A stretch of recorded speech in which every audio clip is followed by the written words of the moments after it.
Selamat pagi adik-adik praremaja HKBP Sutoyo. Sebelum kita mendengarkan firman Tuhan pada minggu Advent kedua ini, marilah kita berdoa. Damai sejahtera Allah yang melampaui segala akal, kiranya memelihara hati dan pikiranmu di dalam nama Tuhan kita Yesus Kristus. Amin.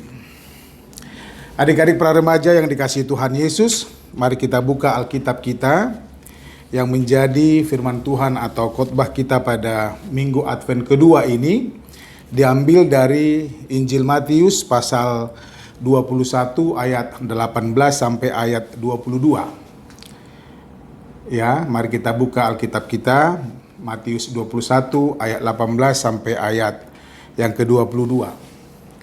Amang akan membacakannya bagi kita semua, demikian tertulis di dalamnya. Yesus mengutuk pohon ara. Pada pagi-pagi hari dalam perjalanannya kembali ke kota, Yesus merasa lapar. Dekat jalan, ia melihat pohon ara lalu pergi ke situ. Tetapi ia tidak mendapat apa-apa pada pohon itu selain daun-daun saja. Katanya kepada pohon itu, "Engkau tidak akan berbuah lagi selama-lamanya." Dan seketika itu juga keringlah pohon ara itu. Melihat kejadian itu, tercenganglah murid-muridnya lalu berkata, "Bagaimana mungkin pohon ara itu sekonyong-konyong menjadi kering?" Yesus menjawab mereka, "Aku berkata kepadamu, sesungguhnya jika kamu percaya dan tidak bimbang, kamu bukan saja dapat berbuat apa yang kuperbuat dengan pohon ara itu, tetapi juga jikalau kamu berkata kepada gunung ini, beranjaklah dan tercampaklah ke dalam laut, hal itu akan terjadi.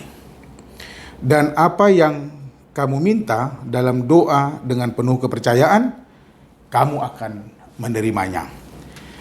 Demikian pembacaan firman Tuhan.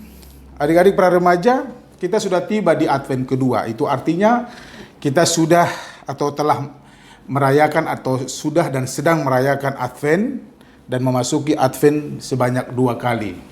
Ada berapa Advent yang kita rayakan nantinya? Ya, ada 4 Advent kita akan lalui sebelum kita tiba di pesta yang sungguh bersukacita, yaitu pesta Natal. Advent artinya kedatangan. Lebih tepatnya kita saat Advent diajak untuk menantikan atau mempersiapkan diri kita karena kita memasuki masa-masa penantian kedatangan Yesus. Ada 2 pemahaman Advent yang bisa kita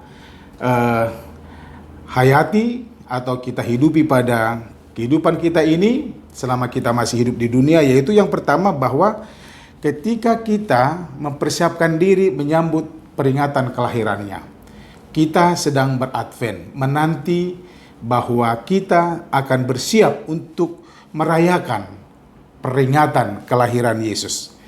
Dan yang kedua, ada pemahaman atau ajaran orang Kristen dan khususnya kita di HKBP bahwa penantian kita ditujukan kepada nantinya akan datang Yesus yang kedua kali seperti janjinya dalam Alkitab. "Aku akan datang kembali," katanya. Berarti kita menanti, menunggu, dan mempersiapkan diri kapan dia datang, anytime, dan kita siap untuk menerima kedatangannya. Artinya, di masa-masa Advent yang 4 itu, dan sekarang Advent yang kedua, kita diajari bagaimana kita belajar dan selalu membuat persiapan diri dalam kehidupan kita. Coba kita bayangkan atau kita pikirkan, flashback sebentar ke belakang. Segala sesuatu dalam kehidupan kita ini semuanya harus dipersiapkan, ya. Semua harus dipersiapkan. Apapun yang akan kita hadapi semuanya harus dipersiapkan.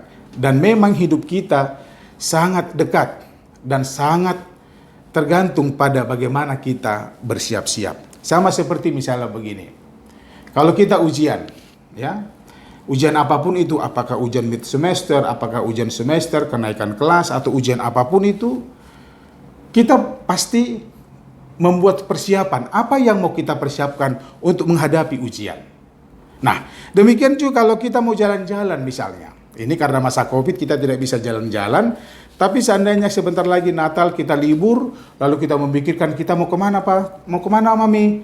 Nah, ada persiapan. Tidak ada orang berangkat tanpa ada persiapan. Misalnya bagaimana pakaiannya, bagaimana sepatunya, kaos kakinya. Handphone jangan lupa. Nah, tripodnya, atau clip on, atau banyak yang mau dipersiapkan. Artinya, ketika kita mempersiapkan segala sesuatu dengan baik, maka bisa saja kemungkinan besar bahwa hasilnya juga akan baik. Atau hasil akan ditentukan bagaimana kesiapan kita. Orang yang benar-benar siap untuk menghadapi ujian, dia akan lebih tenang.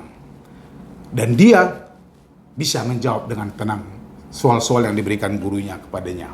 Demikian juga hasil akan ditentukan oleh bagaimana kesiapan kita. Misalnya kalau kita jalan-jalan, ya sederhana aja misalnya ke puncak atau mungkin ke mall.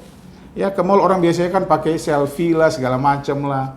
Rupanya sudah segala sesuatu sudah dipersiapkan, dia sudah merasa siap, lalu pergi ke mall dengan semangatnya, sampai di mall dia mau selfie, ternyata handphonenya tinggal. Nah, kita harus belajar untuk mempersiapkan diri dalam banyak hal. Dalam hal-hal kecil juga kita harus mempersiapkan sesuatu yang baik. Misalnya, kalau kita mau makan, apa yang mau dipersiapkan? Harus kita persiapkan dulu diri kita bahwa kita akan menikmati makanan. Ingat, orang yang mempersiapkan dirinya untuk menikmati makanannya, maka dia akan benar-benar akan menikmati makanannya. Dan dia akan merasakan kelezatan dari makanan tersebut. Nah, sekarang kalau kita ke gereja juga, ya ini karena masa Covid ya. Kalau kita ke gereja bagaimana persiapan kita? Ada. Bukan hanya Alkitab, bukan hanya kolekte atau persembahan. Bukan hanya kendaraan atau ongkos kita ke gereja. Tapi ingat, yang penting adalah persiapan untuk ke gereja atau yang mendengarkan firman Tuhan adalah hati. Hatinya dipersiapkan. Kusiapkan hatiku Tuhan, untuk dengar firman-Mu saat ini. Ku sujud menyembah-Mu Tuhan. Nah, dan seterusnya dan seterusnya. Hati yang dipersiapkan. Supaya hatinya tidak kemana-mana. Supaya hatinya tidak memikirkan yang lain lagi. Dan kemudian apa yang dipersiapkan? Telinga. Ketika hati sudah siap, maka telinga juga sudah siap. Lalu apa lagi yang mau dipersiapkan ketika kita ke gereja atau mendengarkan firman Tuhan? Semangat. Ada semangat yang menggebu-gebu untuk mendengarkan firman Tuhan. Untuk menerima firman Tuhan. Karena firman Tuhan akan memperbaharui, menyemangati hidup kita. Firman-Mu Tuhan, penolong hidupku, ku siapkan hatiku Tuhan, untuk dengar firman-Mu. Itu katanya nyanyian tadi. Nah, kalau semua sudah dipersiapkan, maka Natal yang akan kita sambut nantinya, ya pada masa Natal kita betul-betul menikmati bahwa Tuhan benar-benar lahir dalam hidup kita.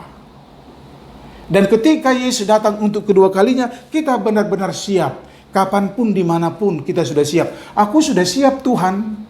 Kapanpun Engkau datang, aku sudah siap. Oleh karena itu, mari kita belajar untuk mempersiapkan diri kita.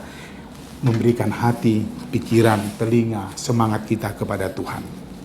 Nah, firman Tuhan hari ini, dalam Advent yang kedua ini, bercerita tentang Yesus mengutuk pohon ara.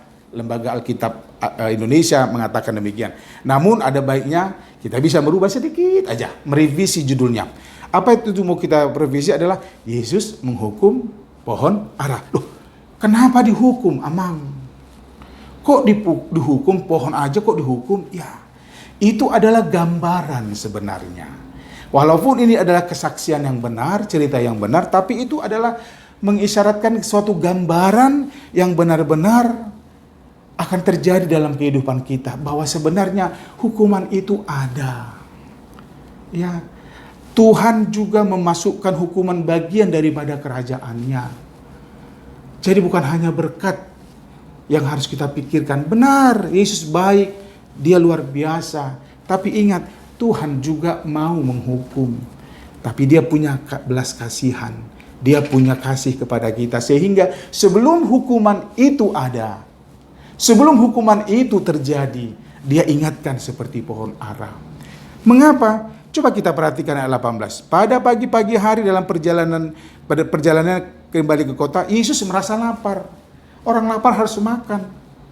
Dan Yesus mengharap ketika dia melihat pohon ara, dilihatnya, wah, ini pohonnya bagus lebat, ini buah apa daunnya. Lalu datang situ ternyata hanya daun yang banyak, buahnya tidak ada. Yesus kesal.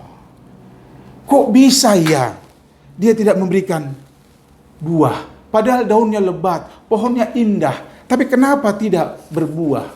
Tidak memberikan apa-apa. Ini pohon tidak berguna. Untuk apa? Oleh karena itu dia memarahinya dan mengatakan, cukuplah engkau tidak berbuah lagi. Kemarahan itu ada karena apa? Tidak berbuah. Demikian juga Yesus kepada kita. Jika kita tidak berbuah, maka kita juga akan bisa saja menerima hukuman. Nah, oleh karena itu sebelum hukuman itu ada, maka kita cari tahu, untuk apa Tuhan menciptakan saya? Untuk apa Tuhan memberikan kekuatan kepada kita? Memberi kesehatan, memberi kepintaran, memberi tenaga. Itu artinya jangan pernah egois dalam kehidupanmu. Jangan hanya memikirkan dirimu sendiri, tapi pikirkanlah orang lain. Pikirkanlah juga Tuhan. Dan Tuhan memberikan banyak hal kepada kita. Kesehatan, kepintaran, tenaga, teman, apapun itu. Apa yang ada padamu, pakai untuk menyenangkan hati Tuhan dan juga membantu orang lain.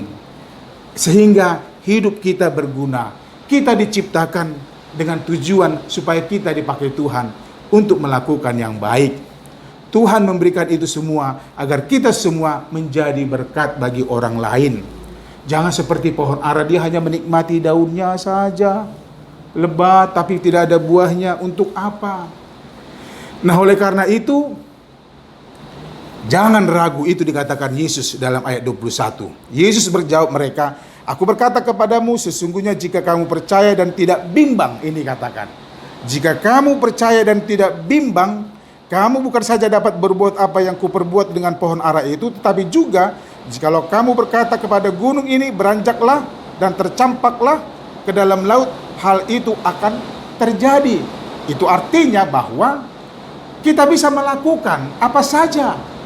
Persoalannya kita yang malas, kita yang tidak mau. Nah, oleh karena itu di Advent kedua ini kita diajarkan untuk cari tahu untuk apa Tuhan menciptakan kita. Cari tahu untuk apa Tuhan memberikan yang ada pada kita. Cari tahu dan tanya Tuhan, Tuhan, Engkau baik, untuk apa kebaikanmu kepadaku? Sehingga kamu bisa memikirkan apa yang bisa kamu lakukan untuk orang lain, untuk keluarga, untuk papa dan mama, untuk abang dan kakak atau adik, untuk semua orang, sehingga kita bisa melakukan yang terbaik bagi mereka. Karena kepada mereka, jika kita melakukan sesuatu itu juga kepada Tuhan. Oleh karena itu di ayat 22 dikatakan, dan apa saja yang kamu minta dalam doa, dengan penuh kepercayaan kamu akan menerimanya. Oleh karena itu, pakailah yang ada padamu, mintalah, dan berdoalah selalu, minta kekuatan kepada Dia, karena dikatakan ini jaminan dari Tuhan Yesus. Apa saja yang kamu minta dalam doa, dengan penuh kepercayaan, kamu akan menerimanya. Tuhan memberkati. Amin. Kita berdoa. Bapa di surga, terima kasih Tuhan atas firman-Mu yang mengajarkan kami, supaya kami setia dan taat kepadamu. Begitu banyak yang Tuhan telah berikan kepada kami. Ajari kami supaya kami bisa melakukan apa yang menjadi kesenangan dan sukacita bagi Tuhan, sehingga kami bisa melakukan apapun, walaupun kecil, walaupun sedikit, tapi menyenangkan hati Tuhan dan sesama kami. Bapa di surga, terima kasih, ajari kami walaupun di masa COVID ini, kami bisa melakukan yang seperti Tuhan inginkan. Kami bisa mendoakan orang lain, kami bisa memberikan semangat bagi orang lain, dan kami tidak akan menjadi orang yang mengecewakan, tetapi kami menjadi orang yang benar-benar menjadi berkat bagi orang lain. Terima kasih Tuhan, sertai kami dan berkatilah kami dalam satu minggu ini. Berkati gerejamu, berkati juga pemerintah kami, berkati juga kakak-kakak dan abang-abang pendamping pra-remaja di HKBP Sutoyo ini, supaya kami melalui pelayanan mereka bisa semakin mengenal Tuhan. Dalam nama Yesus Kami telah berdoa dan mengucap syukur. Amin. Marilah sama-sama kita mengucapkan doa Bapa kami. Bapa kami yang di sorga, dikuduskanlah namamu, datanglah kerajaanmu, jadilah kehendakmu di bumi seperti di sorga. Berikanlah kami pada hari ini makanan kami yang secukupnya, dan ampunilah kami akan kesalahan kami, seperti kami juga telah mengampuni orang yang bersalah kepada kami. Dan janganlah membawa kami ke dalam pencobaan, tetapi lepaskanlah kami daripada yang jahat. Karena Engkau yang punya kerajaan dan kuasa dan kemuliaan sampai selama-lamanya. Amin. Terimalah berkat dari Tuhan. Tuhan memberkati engkau dan melindungi engkau. Tuhan menyinari engkau dengan wajahnya dan memberi engkau kasih karunia. Tuhan menghadapkan wajahnya kepadamu dan memberi engkau damai sejahtera. Amin.